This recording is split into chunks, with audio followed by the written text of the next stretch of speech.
la parole de Dieu te permet de comprendre les profondeurs par la grâce de cet esprit, les profondeurs de Dieu. Les profondeurs de Dieu. Que le Saint-Esprit qui est en toi te connecte avec le Seigneur et te permet de comprendre les profondeurs du cœur de Dieu. Oui. Quand nous sommes nés de nouveau, transformés par la grâce de Dieu, la Bible dit que ta connaissance est renouvelée. Et je le disais tout à l'heure. On va lire pour voir le passage. Colossiens 3, verset 10. Quand tu es né de nouveau, la Bible dit que même ta connaissance est renouvelée. Ta connaissance est renouvelée, bien-aimé. Tu as trouvé, tu lis. En tant qu'enfant de Dieu, fils du Dieu vivant, la Bible dit que quand tu es né de nouveau, tu marches comme Dieu le souhaite. La Bible dit que même ta connaissance est renouvelée. Donc, tu peux lire. 10.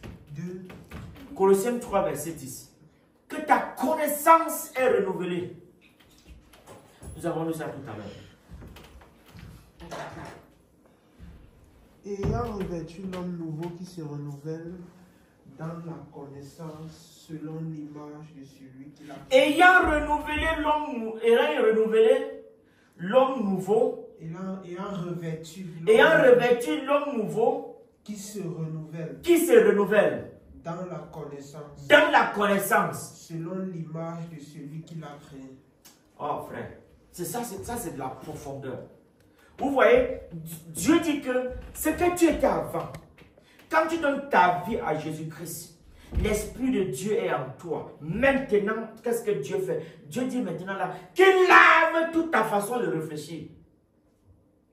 Il te donne une nouvelle façon de voir, de penser et de raisonner. Il renouvelle non seulement ta connaissance, mais aussi ton intelligence. Tu avais parfois fier à l'école. Dieu change ça, il dit maintenant là que c'est maintenant les Heinz. C'est une note supérieure à Heinz. Dieu est capable de te donner ça. Amen. Il renouvelle ta connaissance. Il renouvelle ta foi. Il te donne une autre confiance, la connaissance. Si ta foi était petite comme ça, là, Dieu dit que quand tu viens en lui, quand tu es enfant de Dieu, quand tu es une nouvelle personne, une nouvelle créature, il change ta façon de voir les gens. Tu es quelqu'un maintenant avec beaucoup de compassion. Beaucoup de compassion. Il te donne une sagesse au Père. C'est-à-dire une sagesse où les gens vont tout te dire que, mais il fait comment? Il fait comment? Il fait, là où on attend que tu bavardes beaucoup, c'est là où tu te dis que, c'est là où l'esprit te dit que, fiston, regarde ça. Voilà à quel moment tu vas faire ça. Les gens attendent que tu te plaignes. Non, le Père te dit, l'esprit te dit, calme-toi. Tu n'as pas besoin de parler. Écoute. La Bible dit que, regardez Ésaïe 53. La Bible dit que on a amené Jésus comme un agneau à l'abattoir pour l'immoler, pour le tuer. Il n'a même pas ouvert la bouche. Parce que c'était le plan de Dieu. Il ne parlait pas parce qu'il faut parler, mais il parlait parce que Dieu a dit de parler. Amen. La Bible dit que Jésus a été amené, on l'a amené au tribunal. On a déposé Jésus, on a parlé. La Bible dit que la bouche était fermée. Et après on est passé aux élections. Même Jésus a perdu aux élections. Ça veut dire que quoi? Ça veut dire que tu peux perdre aux élections. Ça ne veut pas dire que Dieu est contre toi.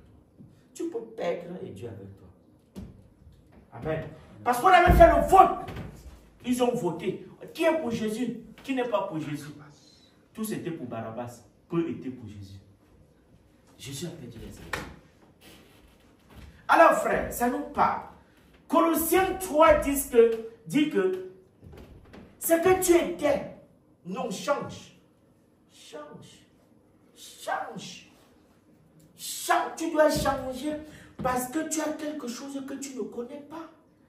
Peut-être tu as limité l'Esprit de Dieu en toi. Pourtant, c'est le grand Dieu. Tu ne peux pas le limiter. Tu dois désirer ce qui est plus grand et très très grand. Parce que tu es l'image de Dieu sur la terre des hommes. La Bible dit que tu es participant de la gloire de Dieu sur la terre des hommes.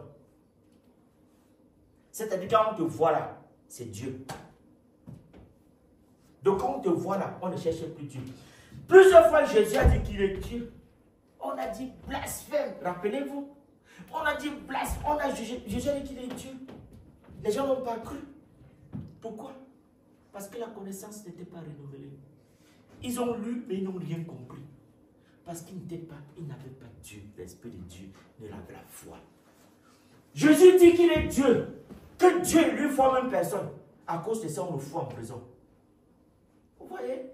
Quand on n'a pas la connaissance renouvelée, Dieu a dit que Dieu lui forme une personne. Mais ça a traumatisé les gars. Ça les a fait traumatiser. La connaissance n'était pas renouvelée. Tout simplement parce que la lumière de Dieu n'avait pas encore giflé les pharisiens. Giflé. Ils sont restés dans... parce qu'ils n'avaient pas le cœur disposé pour Dieu. Parce que pour que Dieu transforme ton cœur, il faut avoir le cœur disposé pour lui. Sinon, on peut parler comme ça 20 ans. Bébé spirituel, bébé au lait. Bébé au lait, 20 ans. Pas d'impact, 20 ans.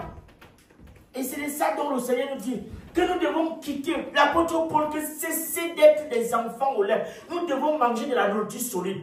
C'est-à-dire que la nourriture solide, c'est que quand on te dise ce qui ne t'arrange pas, tu es content parce que c'est de Dieu qui est question. Quand on dit ce qui ne t'arrange pas, tu es content parce que c'est de Dieu qui est question. Aussi longtemps que c'est de Dieu qui est question, nous devons toujours être contents. La connaissance renouvelée, bien aimé. Oh, la pâtissière. La connaissance renouvelée. C'est ça qui manque à beaucoup de chrétiens. Beaucoup. Beaucoup. La connaissance renouvelée. Que Dieu nous amène à ce niveau-là de sagesse. La sagesse de Dieu. La sagesse de Dieu. Quand tu as compris ça par la foi, quand tu crois que Dieu peut te transformer, quand tu crois que Dieu peut t'accorder ce niveau de connaissance, il te va te l'accorder. C'est une question de cœur. Tu comprends ma fille? C'est une question de cœur. Je vous disais la dernière fois que si tu crois de tout ton cœur par la foi de Dieu, que tu auras ta place. Même si on t'a dit attends, tu auras ta place. Parce que tout dépend de ta foi. Tout dépend de comment tu parles avec Dieu, comment tu confies à Dieu. Tu crois, tes yeux te montrent autre chose. Les lettres arrivent et te disent autre chose. Mais qu'est-ce que Dieu t'a dit? Tes yeux voient autre chose. Les nouvelles te bombardent autre chose. Mais qu'est-ce que Dieu t'a dit? C'est ça. Parfois, on met de côté. On veut écouter ce que les nouvelles nous disent. On a bafoué tout de côté. On a mis tout de côté. Maintenant, on se concentre sur... À gauche, on a dit ceci. À droite, on a dit ceci. Devant, on a dit ceci. Derrière. Mais qu'est-ce que Dieu nous a dit? On ne regarde jamais à ça. Jamais. On accorde la priorité toujours au faux truc. Tu traverses une situation difficile. Qu'est-ce que Dieu t'a dit?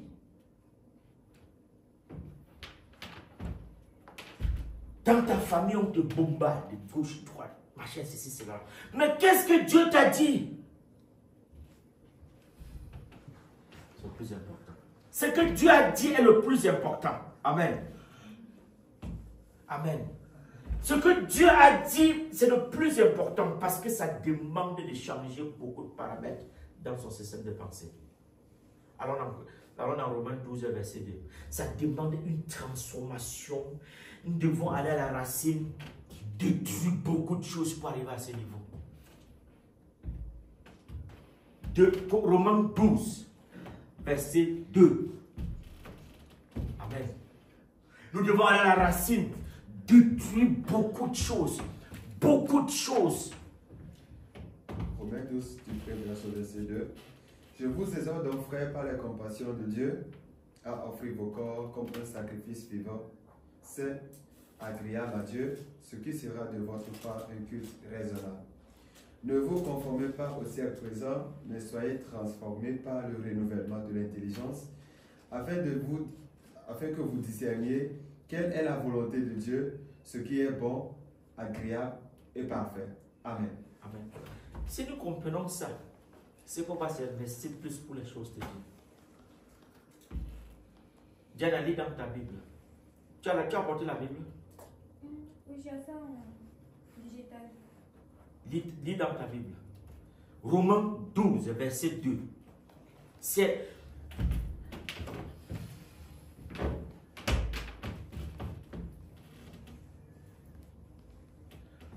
La nouvelle naissance détruit. C'est-à-dire, lis. Ne suivez pas les coutumes du monde où nous vivons. Moi, ça c'est une bonne version aussi. Ne suivez pas les coutumes du monde où nous vivons, mais laissez Dieu vous transformer en vous donnant une intelligence nouvelle. Ainsi, vous pourrez savoir ce qu'il veut, ce qui est bon, ce qui lui plaît, ce qui est parfait. La Bible dit que, ma fille, que si tu viens d'un pays où on parle déterrer les crânes, où on fait les rites, où on fait de la sorcellerie, où on jette les poules, où on tue quelqu'un pour ceci. La Bible dit que ne te laisse pas impressionner par ça parce que Dieu t'a donné quelque chose de trop puissant. C'est le passé et c'est le passé. La Bible dit que toutes choses sont devenues nouvelles. La Bible dit que lis encore. Ne suivez pas les coutumes du monde où nous vivons. Voilà, attends. Ne suivez pas les coutumes du monde où nous vivons. Coutume là. Coutume, je calme sur le mot coutume. C'est bon l'expression là. Le mot coutume là, ça veut dire que si tu avais un copain, terminé. Tu cherchais les femmes, terminé. Tu faisais quoi encore? Boîte de nuit. Boîte de nuit, terminé. Quoi encore? Adultère, terminé. Fornication, terminé. Vol, terminé. Quoi encore? Mensonge, terminé. Frère, la liste là est trop longue. On peut écrire ça jusqu'à demain. Dieu dit que c'est fini. Lis encore. Tu vas encore comprendre. Lis encore pour comprendre. Parce qu'il faut même lire même 10 fois, même 100 fois. Parce que chaque fois quand tu lis, Dieu te dit quelque chose. Chaque fois que tu lis, Dieu te dit quelque chose. Amen. Mais laissez Dieu vous transformer en vous donnant une intelligence nouvelle. Amen. Donc tu vois que c'est Dieu qui accorde l'intelligence. Amen. Que personne ne te trompe. C'est Dieu qui accorde. C'est pas l'école. C'est Dieu. Tu sais pourquoi? Parce que ceux qui ont fait toutes les grandes inventions, là, ils n'étaient pas des docteurs. Ils n'étaient pas des professeurs, machines là. Einstein, toutes les grandes inventions que les hommes ont créées, ils étaient professeurs. Non.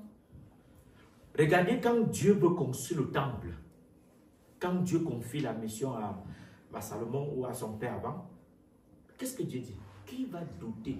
Il y a des personnes à qui il va leur donner de la sagesse, de l'intelligence pour pouvoir faire un travail bien précis pour cette œuvre-là. Il dit qu'il va accorder la sagesse, l'intelligence aux hommes afin que ce que Salomon veut bâtir pour Dieu soit de l'extraordinaire, qui sort de l'ordinaire. Donc c'est Dieu qui accorde ça aux hommes. Amen. Amen. C'est Dieu qui accorde ça aux hommes. Lis la suite. Ainsi, vous pourrez savoir ce qu'il veut, ce qui est bon, ce qui lui plaît et ce qui est parfait. Dieu dit que, donc quand tu as reçu Jésus là dans ta vie, Dieu, quand tu as reçu Jésus dans ta vie, tu le reçois par un seul moyen, la foi. Quand tu crois de tout ton cœur, il te donne la capacité de discerner ce que tu as lu là. Ce qui est bon, agréable et parfait.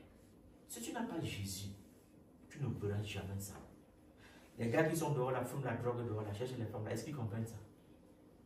Ils ne comprennent pas ça. Si tu parles à raisonner, ils vont dire que tu es fou. Quand tu parles, tu les vois des fous, non? Mais ils te voient aussi comme un fou. Tu es parti vers un fou, dit qu'il est fou, il va dire que c'est toi qui es fou. Hein? Le fou dit qu'il n'est pas fou. Hein? Si tu vois un fou, tu dis qu'il est fou, il peut te frapper. Hein? C'est lui qui te voit plutôt. Le fou est sûr que là où il est là. Non, non, non, comment? C'est toi qui vis mal. Il est dans la boue, la saleté, mange mal. Il te dit plutôt que c'est toi qui manges mal. Il ne mange pas mal. Voyez un peu de quoi il est question. Quand Dieu te retire de là où tu étais, quand il te sort de ce que tu étais, c'est pourquoi il dit que ne regarde pas ton derrière. Parce que quand le fou devient en santé, on lui montre l'image là où il vivait. Regardez un peu ce qu'il peut ressentir. C'est-à-dire que tu as vécu dans des caca, machin, après on te retire de là. Si on te montre ton image de ce que tu étais avant.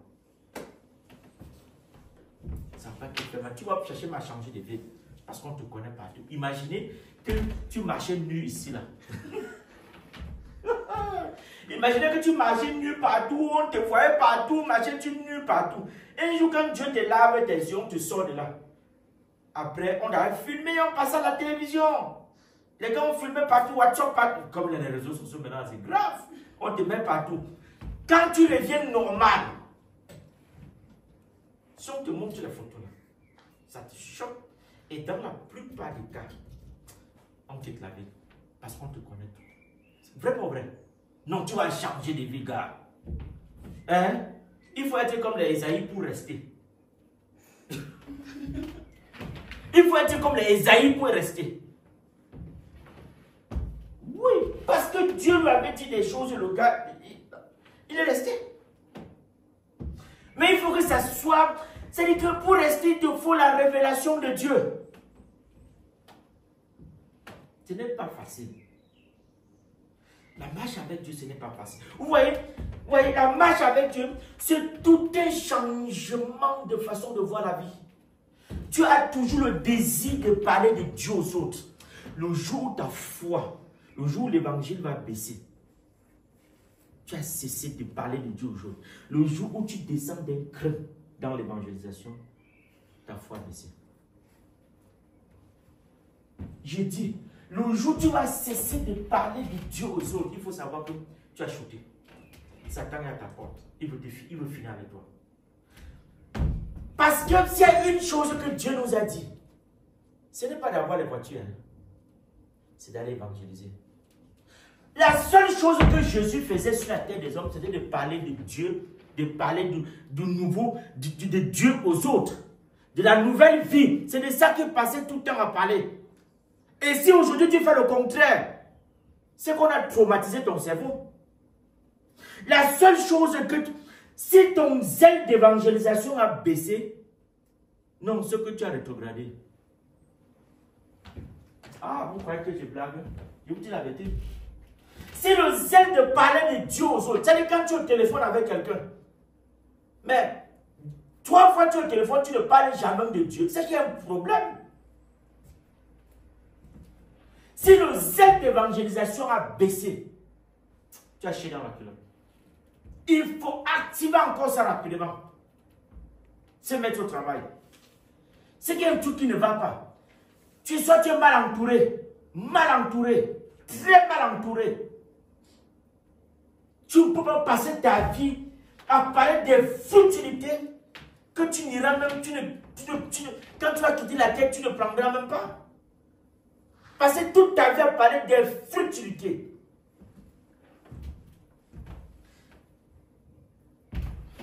Je vous dis une chose. Tu quitteras la terre avec ce que tu iras avec, c'est ce que tu as semé. Chacun de nous a un grenier au ciel. Chaque chose que tu mets, au fur et à mesure que tu travailles pour le Seigneur, ça s'est rempli. Vous voyez? Au fur et à mesure que tu travailles pour le Seigneur, ça s'est rempli. Donc, ne soyez pas surpris au ciel, que tu arrives au ciel. C'est un exemple écran. Tu arrives au ciel. Tu vois Diana. Bon, je vais vous mettre un peu les chaises. Donc, juste pour que nous comprenions. Tu arrives au ciel. Dieu est ici. Donc, Papa God est là avec Jésus, le Saint-Esprit. Bon, maintenant, on voit Paul là. Parce que Paul avait dit qu'il est. Qui sait qu'il arrive au ciel là, il va siéger avec Dieu. Toi, tu dis quoi? Question. Toi, tu dis quoi? Il faut savoir quand tu vas arriver au ciel, il y a ce qu'on appelle la cour. Tu vois, non? La cour. La cour, c'est pour tout le monde. Donc, quand tu nais de nouveau, la cour, tout le monde est dedans. La cour. La cour. La cour, c'est pour tout le monde. Tout le monde, quand tu donnes ta cage, tout le monde entre dans la cour, les babalages. Tu suis encore la mesure du dehors, hein? Tu suis encore les choses de l'extérieur. Quand tu donnes ta vie à Jésus. Quand tu entres de nouveau, tu entres en cour. Maintenant, il y a des étapes. Voilà, voilà là où il y a la différence. Tu vas voir par exemple Diana. La petite fille à qui je parlais de Jésus-Christ. C'est moi-même qui lui parlais. Mais elle est assise avec Paul. Mais elle est assise avec Paul. Le grand Paul. Et regardez. Et tu sais que.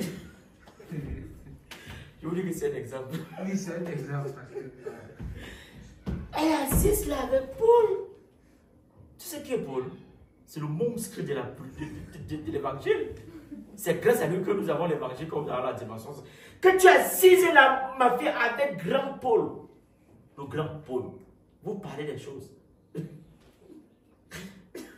Et maintenant, toi-même, tu es assise là-bas, tu vois les autres niveaux. Tu sais que Dieu nous aide. Bon, maintenant, tu es assise là avec Paul. Tu es assise là avec Paul. Et maintenant, les autres sont dans la cour. Tu vas voir un gars comme Zachée, qui est monté sur l'arbre pour voir Jésus. Qui est monté sur l'arbre pour voir Jésus. Et d'autres qui font comme ça. Vous font comme ça. Bien aimé, je te dis la vérité. Ne nous laissons pas tromper. La vérité, c'est dans ton cœur. La vérité, c'est dans ton cœur. C'est dans mon cœur. C'est là où Dieu regarde. C'est là où Dieu regarde et il parle. Je nous dis la vérité.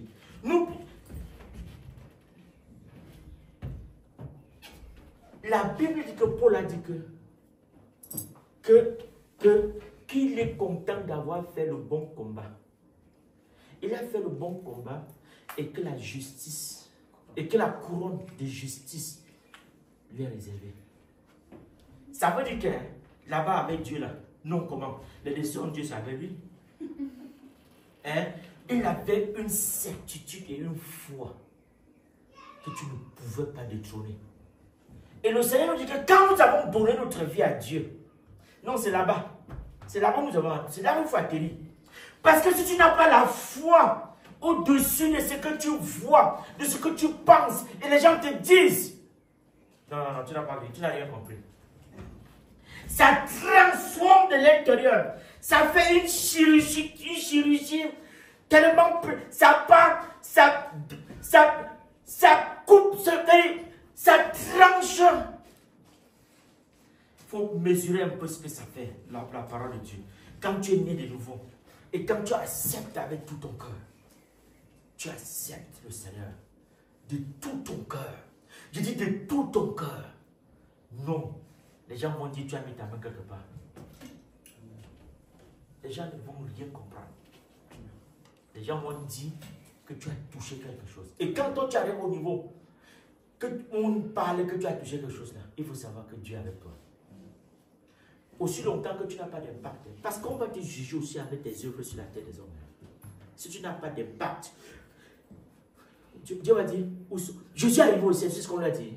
Montre-nous tes cicatrices. Jésus a montré. Tu arriveras là-bas.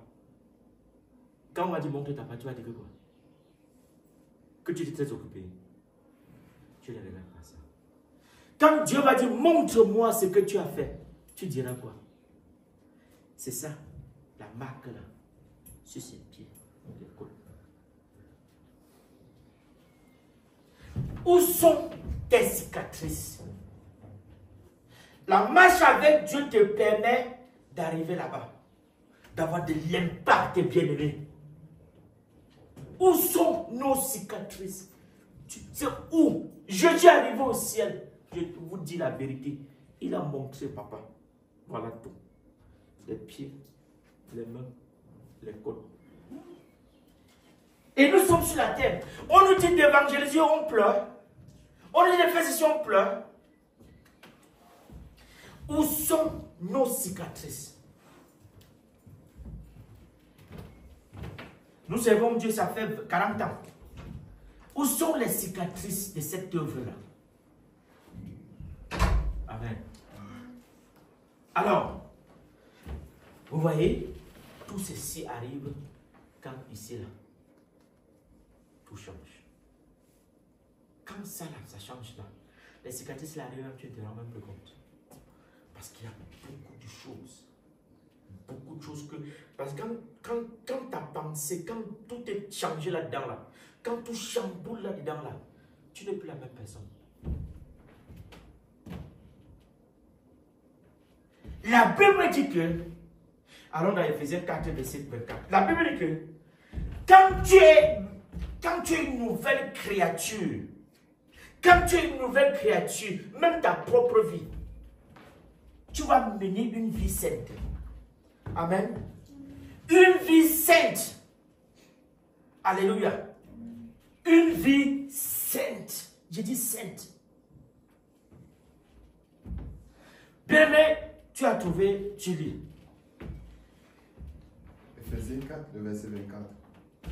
Et a revêti l'homme nouveau, créé selon Dieu, dans une justice et une sainteté que produit la vérité. Amen.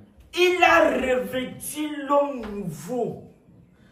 Bien encore, fils. Il a l'homme nouveau. Ça veut dire que si tu es nouveau, c'est qu'il y a ancien. Hein? Oui. Si pas de nouveau, c'est que tu étais à l'époque autre chose. Maintenant, tu es une nouvelle personne. Et a revêti l'homme nouveau, créé selon Dieu, dans une justice et une sainteté que produit la vérité. Amen. Il a revêtu l'homme nouveau, selon lui. Bien, mais ce que nous sommes aujourd'hui là, c'est grâce à lui. Grâce à lui. Et il dit, ce que tu es aujourd'hui là, c'est parce qu'il a voulu que tu sois ce que tu es aujourd'hui là. Et tout ce que tu es aujourd'hui là, ce n'est que par sa grâce. Amen. Ce n'est que par sa grâce. Alléluia. Donc frère, menez une vie sainte selon sa justice. Donc vous voyez, la justice de Dieu, c'est selon la justice de Dieu que nous pouvons mener, comme on peut dire qu'on a mené une vie sainte. Et c'est quoi la justice de Dieu? C'est ce que nous connaissons tous. Amen. Alors frère, donc quand tu mènes une vie de justice sainte selon la justice de Dieu, tu auras des cicatrices. Jésus a mené une vie sainte selon la justice de Dieu et on a vu tous ses empreintes partout. On a vu tout ce qu'il a fait. Parce que ça va t'amener à opérer comme Dieu le souhaite. Et la vie avec le Seigneur, la marche avec le Seigneur, ça coûte, frère. Ça coûte en tout. Je dis en tout. Amen. Donc, frère, c'est de ça dont il est question. Le Seigneur nous parle et parle à chacun de nous. Le jour où tu arriveras au ciel, chacun passera devant Papa God. Papa God. Chacun, il dit encore, chacun a son film devant Dieu. Et la question, ce sera que, qu'est-ce que tu as fait? Qu'est-ce que tu as fait? Il n'a pas besoin de te poser parce que ça va défiler devant toi. Tout est là. Donc les gars qui croient qu'ils sont trop frais là, les filles qui croient qu'elles sont trop chaudes là, et tout le temps, elles marchent, elles oublient même que, non, que tu vas mourir un jour là. Parce que c'est ce qui est dehors, les gars pensent qu'ils vont vivre, ils ne vont pas mourir. J'ai déjà un collègue, est-ce que tu sais que tu vas mourir? Tu penses à ça? Il me dit que ça va arriver. Il veut d'abord vivre. C'est ce que les gens pensent. Ils disent qu'ils ont du temps. Tu n'as pas de temps. Il y en a qui veulent faire ça. Oui, comme on est sûr que la médecine est bien, que ça partir 60 ans. Oui, les gars disent que ça partir 60 ans qu'ils vont commencer à aller à l'église. Quand ils sont vieux. Ok, il n'y a pas de problème. Mais il faut même d'abord arriver à 60 ans là. D'abord même. Et ça, c'est une chose. Et de deux. L'autre chose, c'est que quoi? C'est que celui qui commence plus tôt, vous n'avez pas le même grenier. Vrai ou pas vrai? Ouais. Toi qui as commencé aujourd'hui, et celui qui commence à 60 ans, mon frère, c'est le jour et la nuit. Comprenez? Ça veut dire que tu dois donner ta jeunesse à Dieu. Si tu vis toi comme si tu es au-dessus, Dieu ne dit pas de ne pas voyager. Hein. Dieu dit voyager, manger la bonne nourriture, faites des bonnes choses, construisez, bâtissez des immeubles, achetez des belles maisons, des voitures, tout prospérer à tout. Mais tu ne dois jamais oublier Dieu. Tu ne dois jamais oublier Dieu. Ne sois pas avec Dieu quand, par exemple, tu es avec moi. Et disais tout à l'heure que si tu es avec Dieu quand tu es avec moi, c'est que tu te trompes toi-même, c'est que tu ne sais pas Dieu, c'est un homme. Je le disais encore.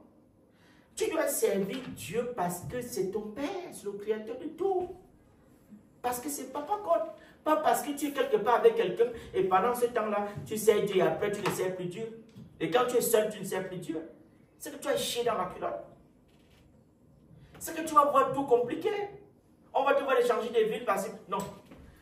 Et quand où tu es, Dieu peut te bénir. Amen. Tu n'as pas besoin d'aller dans quelque part pour avoir la bénédiction de Dieu. La Bible dit que Dieu est partout en tout temps. Donc même là où il y a la sécheresse, c'est Dieu qui peut te bénir là-bas. Quand les enfants de Dieu marchaient dans le désert, l'Esprit de Dieu était avec eux. Quand ils avaient soif, Moïse ne partait pas, il demandait l'eau, l'eau ne venait pas. Ils avaient faim, Dieu les donnait à manger, non?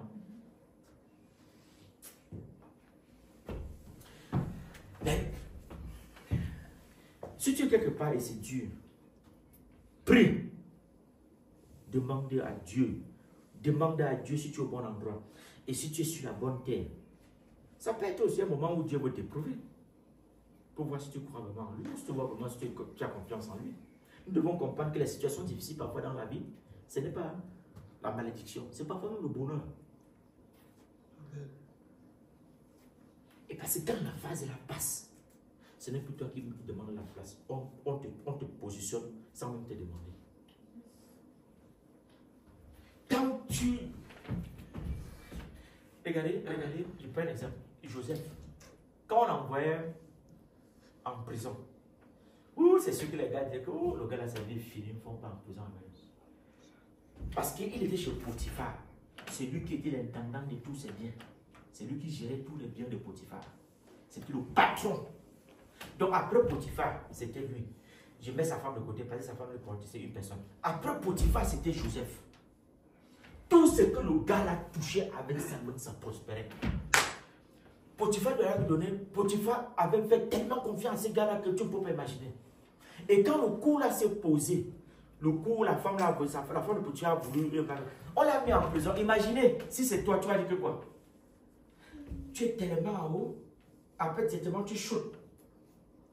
Tu shootes. Tu pars en prison. Et il ne fait pas un an là-bas. Ça dure. La Bible dit que le cœur de ce gars-là, c'est à Dieu. Même dans la prison, le gars a prospéré. La Bible dit que Dieu, l'esprit de la prospérité, toi là me fait peur. Hein? C'est écrit que l'esprit de la prospérité l'accompagnait. Il avait quoi pour que l'esprit de la prospérité? C'était quoi? On t'amène en prison et l'esprit de Dieu t'accompagne. Quand tu lis ça, tu as peur. C'est là que tu comprends que la grâce de Dieu là, c'est puissant. La Bible, c'est ça. L'esprit de prospérité accompagnait Joseph. Il part en prison. Hein? Si on te dit ça, tu vas quoi? Voilà pour moi, tu prends tes actes, tu es content, tu es à l'aise. Après, un jour, on enlève toi et on te met en prison. J'ai vu, il te dit que l'esprit de la prospérité va t'accompagner en prison. Tu as pourquoi moi? Ce n'est pas facile. Et dans cet état-là, le gars avait gardé son cœur. Il soignait les gens. Il s'occupait des gens. Quand tu te plains, il vient, il te... La compassion, partout. Il formait les gens. Il donnait de l'amour aux gens. Sa nourriture, il donnait aux autres.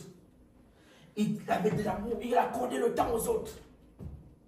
Mais est-ce qu'on a même, tu n'es même pas en faisant, même chez toi, tu as pas le temps avec quelqu'un.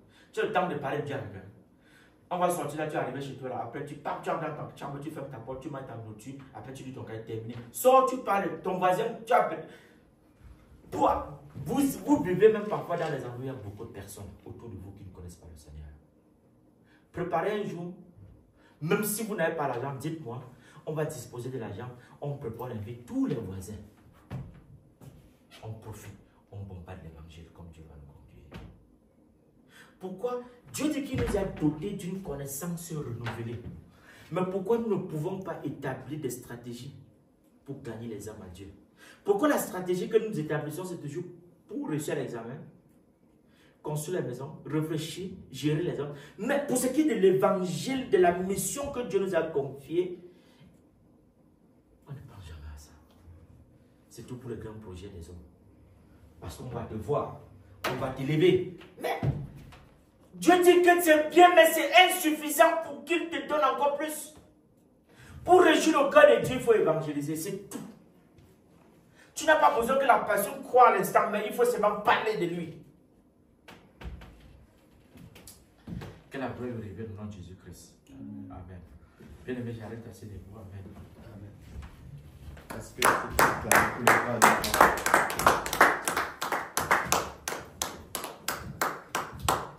Amen. Amen. Je suis heureux que tu m'as donné ton nom. Je ne veux plus être ailleurs. Oh oui, je suis heureux. Je suis heureux. Tu m'as donné ton nom. Je ne veux pas. Je ne veux pas être ailleurs que dans tes bras, que dans tes bras d'amour, dans tes bras, que dans tes bras d'amour. Oh oui, tout près de toi, contre ton cœur, Jésus, tout près de toi, contre ton cœur, contre ton cœur, tout près de toi, tout près de toi, contre ton cœur, contre ton cœur, tout près de toi, tout près de toi, contre ton cœur. contre ton cœur. Le pasteur nous a enseigné une fois encore sur comment nous devons marcher selon l'esprit.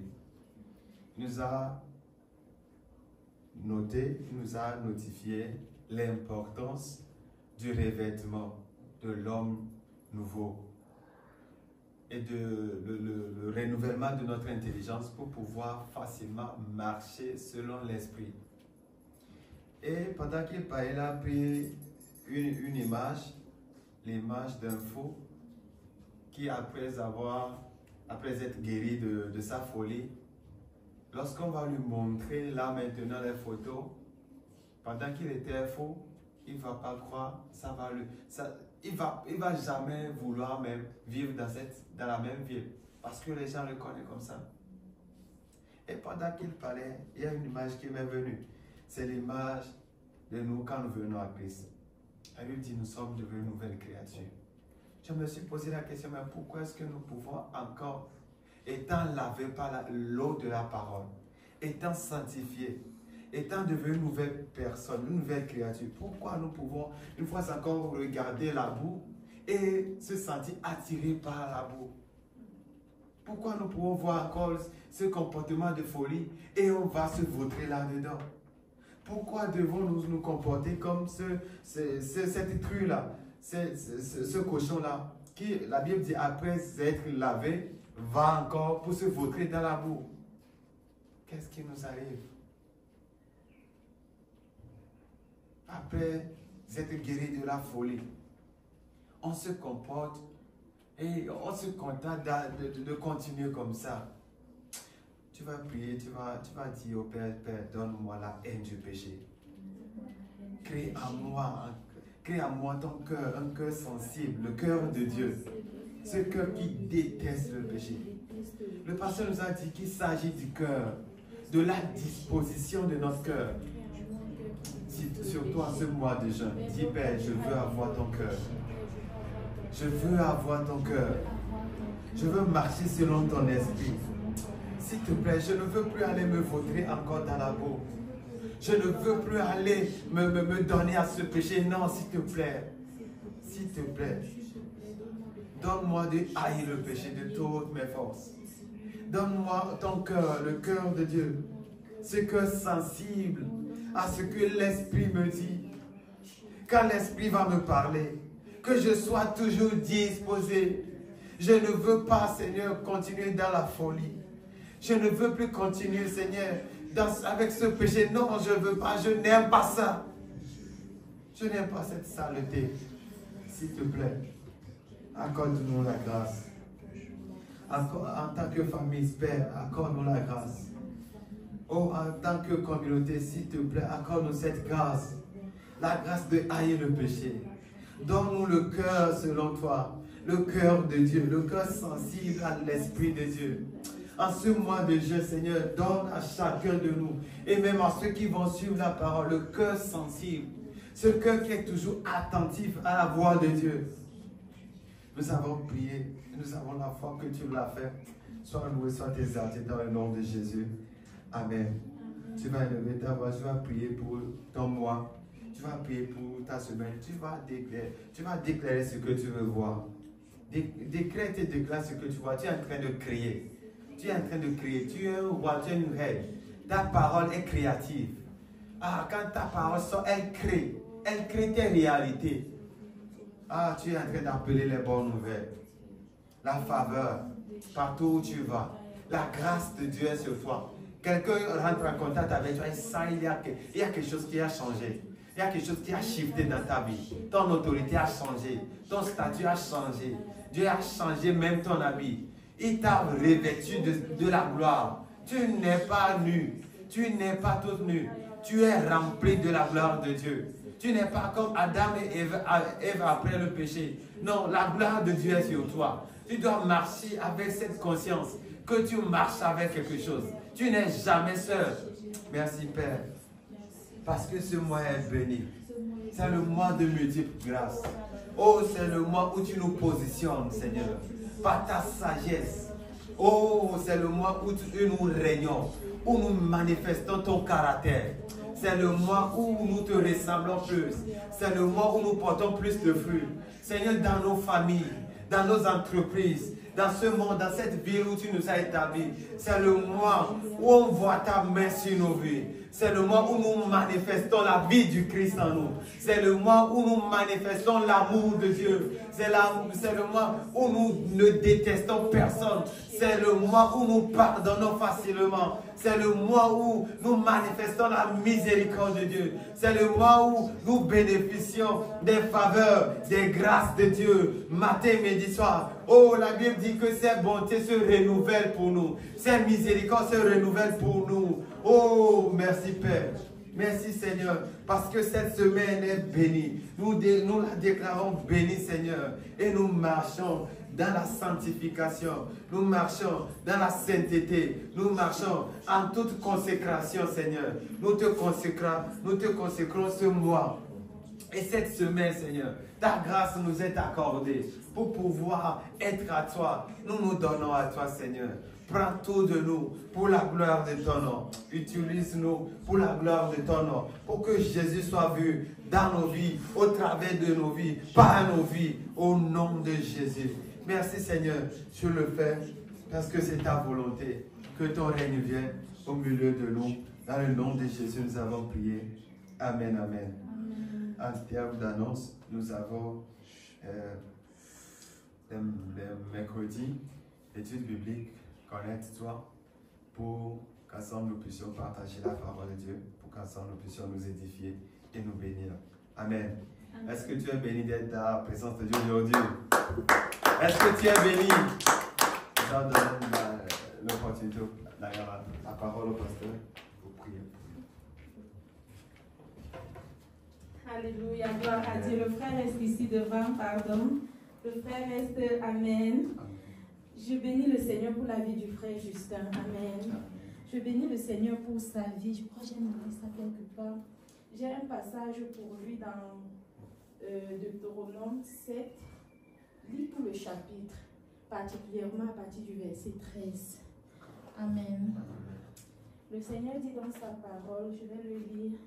Bon, vu que le temps nous est imparti, je vais lire à partir du verset 13. Deutéronome 7. Je prends à partir du verset 12. Si vous écoutez ces règles, prends-le-vous comme le doigt juste. Si tu écoutes ces règles, si tu les respectes et les mets en pratique, l'Éternel, ton Dieu, gardera envers toi l'alliance et la bonté qu'il a promise avec serment à tes ancêtres. Le verset 13 dit, il t'aimera. C'est le Seigneur qui le dit. Il te bénira. Il te multipliera. Ne vois pas ça dans le futur, vois ça à partir de maintenant, à partir de la seconde qui suit. Il bénira tes enfants, le produit de ton sol, de ton blé, de ton huile, les portes de ton gros et de ton petit bétail, dans le pays qu'il a juré à tes ancêtres de te donner. Tu seras béni plus que tous les peuples. Il n'y aura chez toi ni homme, ni femme stérile, ni bête stérile parmi les troupeaux. L'Éternel éloignera de toi toute maladie.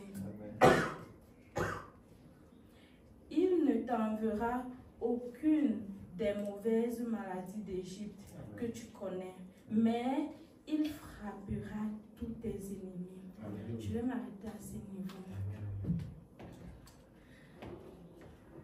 C'est la parole que le Seigneur a pour toi en ce jour d'anniversaire, en ce jour où tu es né, en ce jour où tu as vu le jour.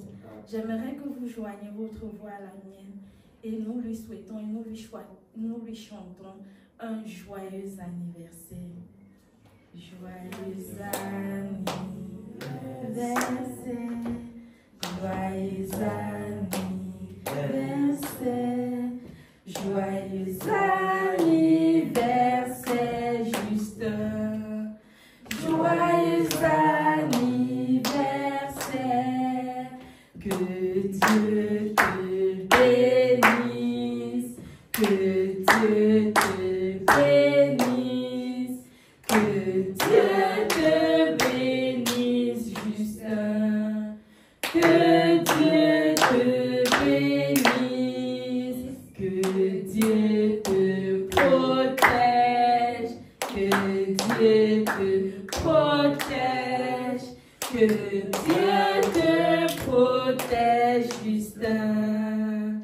Que Dieu te protège. Amen. Je passe la parole. Donc voilà. Que Dieu te bénisse, fils. Alléluia. Amen. Donc voilà, je ne sais pas comme la suite. C'est maman Doris qui connaît comment elle fait cela. Donc, gloire à Dieu. Hello. A red Range Rover. Yes. Me. Please, the bus must go out. He is standing in the way. Can you take it 20 meters on another place? So, on continue, on ferme la porte, on continue.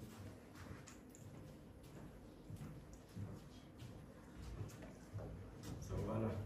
Père, nous te bénissons pour ces moments de bonheur que nous avons passés dans ta présence. Dieu de gloire, nous te confions tout. Nous te confions notre être, Seigneur, nous te confions notre temps, Seigneur, nous te confions tout ce que nous avons. Dieu de gloire, aide-nous à gérer toutes ces choses comme tu le souhaites, Seigneur. Nous voulons gérer ça selon ta justice, Jésus. Père, nous te disons infiniment merci pour nous qui avons été là, pour nous qui sommes là, Jésus-Christ, et nous te confions notre semaine. Jésus-Christ, viens et parle-nous. Et merci Père parce que tu es avec nous, tu seras toujours avec nous. Merci Jésus parce que le désir de ton cœur, c'est que nous régnons, Père de gloire. Nous régnons et c'est notre partage au nom puissant de Jésus-Christ. Amen. Amen. Amen.